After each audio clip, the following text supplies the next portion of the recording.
Deneme Tatlar mutfağımızdan herkese merhabalar.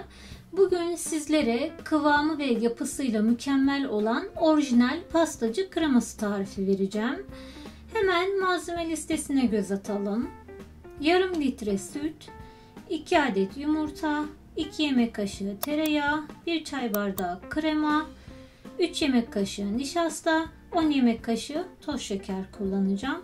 Öncelikle sütü tencereye alalım ve üzerine kullanacağımız şekerin yarısını ilave ediyorum. 2 yemek kaşığı tereyağını da ilave ediyorum ve ocağa alıyorum. Ocakta şeker eriyene kadar karıştırıyorum. Daha sonra süt kaynayana kadar ben nişastalı karışımı hazırlayacağım. 3 yemek kaşığı videoda gördüğünüz gibi dolu dolu nişastayı karıştırma kabına alıyorum. Nişastanın doluluk miktarı önemlidir. Üzerine kalan şekerin kısmını ilave ediyorum ve karıştırıyorum.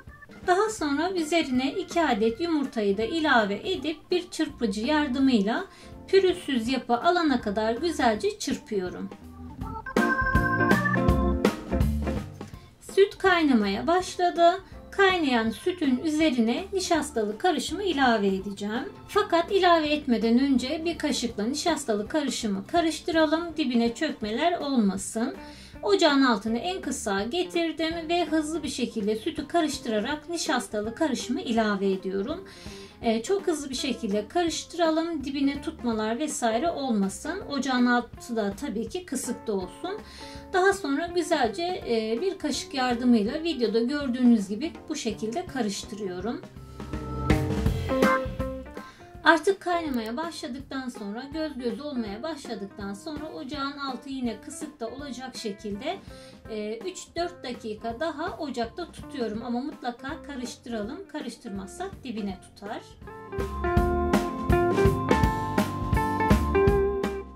Daha sonra soğutma işlemine geçeceğim. Soğutma işlemi kremanın püf noktasıdır. Kesinlikle üzerine bir streç film vesaire örterek soğutma yapmayalım. Bu kısım biraz zahmetli olabilir ama karıştırarak soğutursak hem kıvamı çok güzel oluyor hem de lezzeti gerçekten çok güzel oluyor. Pürüzsüz bir yapı alıyor.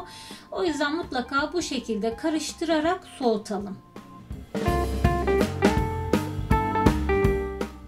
Soğuyan kremanın üzerine 1 çay bardağı sıvı kremayı ilave ediyorum ve çırpıcı yardımıyla tekrardan çırpıyorum.